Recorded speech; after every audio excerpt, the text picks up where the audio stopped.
tellement l'osmose quand on est deux ensemble avec une personne handicapée, moi-même, que ce sont des émotions qu'on n'arrive pas à...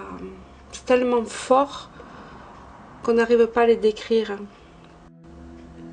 Quand je commence à les caresser, à les toucher, je sens plus leur handicap. Pour moi, c'est une personne normale. Et un rayon de soleil dans la tête, quoi. À la place d'avoir une trou noir. Un bébé, il a besoin de caresses. Un bébé, il a besoin d'être touché. Pourquoi la personne handicapée, qu'elle soit jeune, qu'elle soit moins jeune, ne pourrait pas avoir ça? Moi, j'essayais de séduire, hein. À l'époque, j'étais fou de rock'n'roll. Alors, je passais des heures à me faire la banane, avec la gomina, la brosse ronde.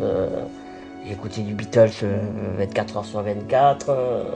J'essayais de parler de musique avec les filles. Mais après, quand il fallait passer à l'acte, quand tu branches une fille, que tu avais envie de flirter ou quoi, non, Charlie, tu sais, je pense qu'il vaut mieux qu'on reste amis, quoi. C'est eux qui appellent, c'est eux qui me téléphonent en disant « j'en ai marre, j'ai 25 ans, 35 ans, 45 ans et je n'ai jamais vécu une relation intime, sexuelle, de plaisir, je n'ai jamais vécu. Et avant de mourir, je veux le vivre. » C'est que là, on n'est pas dans la frustration avec les personnes en situation de handicap. Souvent, on est dans la privation.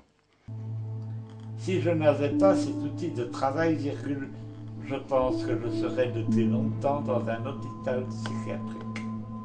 Enfin, au début, on ne s'est pas embrassé comme ça dans la rue, mais c'était pas évident de se dire on va faire notre vie ensemble, quoi.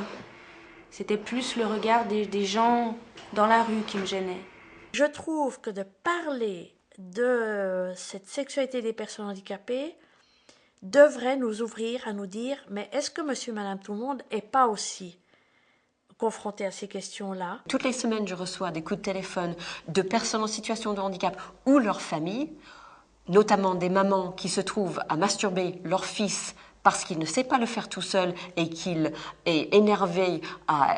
C'est inimaginable comme il est énervé parce qu'il n'arrive pas à éjaculer tout seul. C'est pas un problème de place, c'est un problème d'incarnation de la personne, d'humanisation de la personne. Pour moi, pour l'instant, mon corps est en prison